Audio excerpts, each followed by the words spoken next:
የቤዛ አባት ሞተ ተቀበረ ሲባል እንደገና መጣ። አይገርምም? የኤፍራታ ያፌት ጋር መሆን ሲያደናግራቸው፣ አሁን ደግሞ የመስፍን መንጣት ግራ አጋባቸው። ሁላቸውም በቆሙበት ደርቀው ቀሩ። ነገር ግን መጨረሻ ላይ ቤዛ አባቷን ስታይ ሙሉነት ተሰማት። አንተ ባለመኖርህ ብዙ ስቃይ አይቻለሁ አባዬ፣ እንዴት መጣህ? እንዴት ነው? በማለትም ያዙ ይልቀቁኝ አለች። ማመን ስላቃታት እሷም ራሷን ስታወደቀች። በጣም የሚገርም ታሪክ ነው። ኤፍራታና ያፌት እንግዲህ ኤፍራታን ከማንም ጋር ማገናኘት አይፈልግም። አሁን መስፍን መጥቷል። መስፍን ምን የሚያደርግ ይመስላችኋል? እውነት ያፌትን ይጋፈጠዋል? ኤፍራታን ከያፌት ይነጥቃል? ወይስ ደግሞ ያሳደግኳት በሬ ላይ ተጥላ ያሳደግኳት ልጄ ናት እየፈለገችውን ትሁን ይላል። ነገር ግን የእሱም ንብረት ወይም ደግሞ ያፌት ለልጁም ጥላት እንደሆነ ካወቀ ምን ይላል?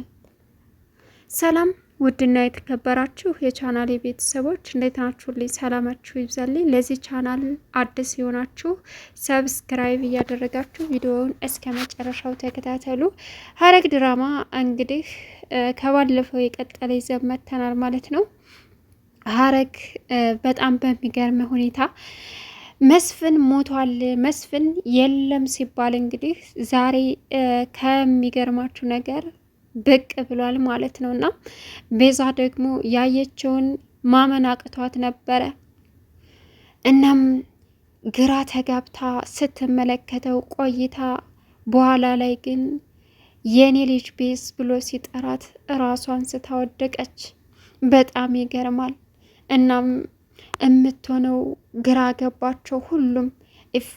ኤፍራታ እዛ ቤት ባለመኖሯ እንግዲህ መስፍን የት ሄደች በማለትም አስቀድሞ ጠየቀ።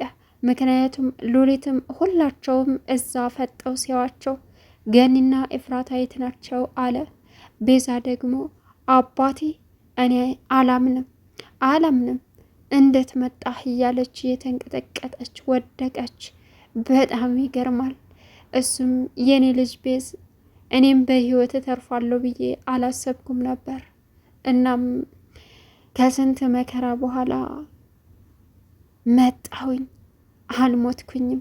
መጀመሪያ ሳልሞት ነው ወደ መቃብር የወሰዱኝ አላት።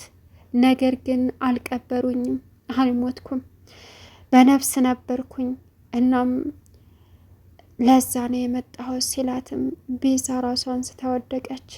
ሉሊት ደግሞ ይህን ሁሉ እያደረገች የነበረውም እያቀሳሰረች የነበረውም እሷ ራሷ ስለሆነች አሁን ግራ ገባት፣ ተንቀጠቀጠች። እኔ ይሄና ላይ ምንም እዚህ ቤት የሚካሄደው ነገር ምንድን ነው አለች።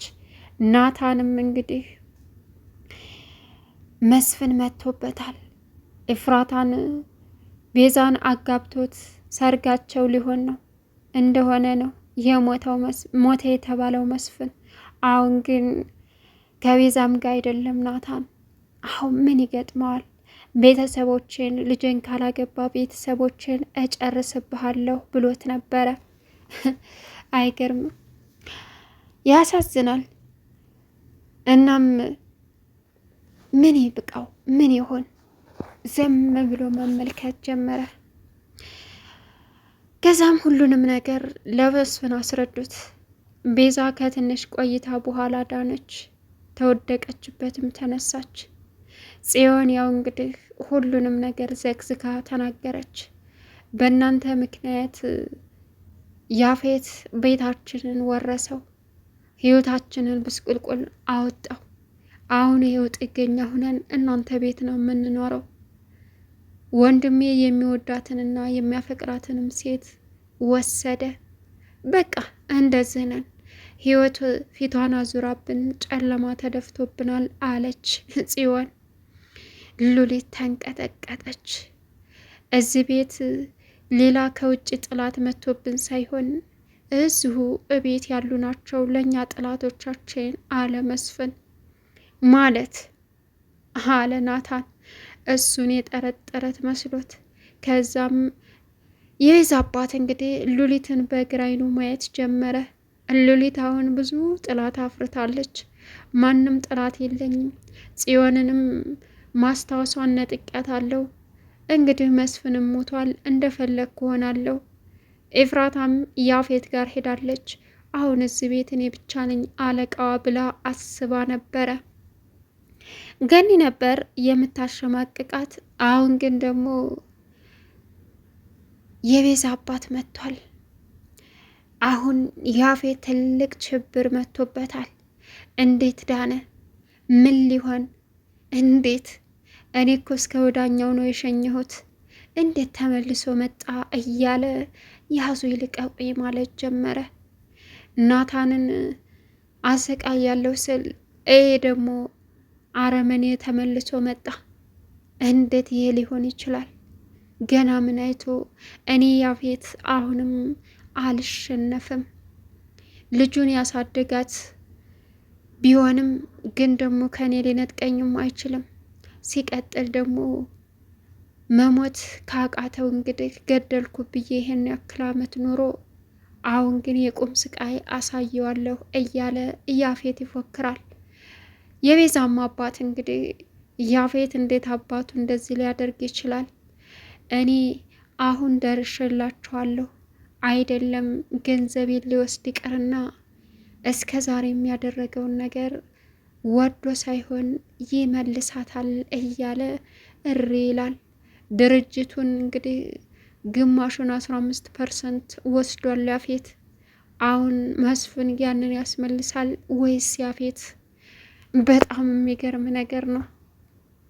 የሐረግ ድራማ የነ ቤዛ ቤተሰቦች አሁን ተርምስምሳቸው ወጥቷል። ማንኛውን ሰው ይመኑ። አይገርምም? ቤዛም አባቴን ገድያለሁ፣ በቃ ሞቷል፣ ገለውብኛል፣ ከዚህ በኋላ ማንም የለኝም፣ ብቸኛ ነኝ እያለች በሚሰማ ጊዜ አሁን ድንገት መጥቶ ልጄ አለውልሽ ሲላት ግራ በመጋባት ውስጥ ትገኛለች። አይገርምም? ነገር ግን የመጨረሻው ምንድን ነው? ያፌትን እንደተለመደው እዛ ቤት ድረስ በሉሊት ተጠቅሞ መስፍንን ወይም የቤዛን አባት ያስወገደው ኃይል ስላለው ነው። አሁንም ደግሞ የቤዛ አባት ምንም ኃይለኛ ቢሆንም ያፌትን መጋፈጥ አይችልም። ያፌት በጣም ከባድና ነገሮችን የሚያደርገው በእቅድ ነው። ከኤፍራታ ሰርግ ራሱ ጀምሮ ሌላውን ትተነው ከኤፍራታን እንዴት የራሱ እንዳደረገ ከዛ በፊት ፊርማ አስፈርሞ ነው። ምክንያቱም በሰርጌ ላይ የሆነ ነገር ይፈጥራሉ ብሎ ስለሚያስብ አሁንም እያንዳንዷን ነገር የሚያደርገው በእቅድና በጊዜ ስለሆነ መጀመሪያ አስቦበት አንድን ሰው እንዴት አጥምዶ መቀመቅ መክተት እንዳለበት አውጥቶ አውርዶ ነው ወደ ተግባሩ የሚዞረው። ግን እንደ ሌሎቹ በግልፍተኝነት በንዴት የሚበላሽበትም ነገር የለም። እናም ቤዛ አሁን ድጋሜ አባቴን በያፌት በኩል አጣዋለሁ ብላ እየተጨነቀች ትገኛለች። የሚገርም ሁኔታ ነው። ሁሉም ቤተሰብ እንግዲህ ገኒ ደግሞ በኤፍራታ ምክንያት እዛ እየተጨነቀች እያለች አሁን ደግሞ ሌላ ጉብዳ ሰማች።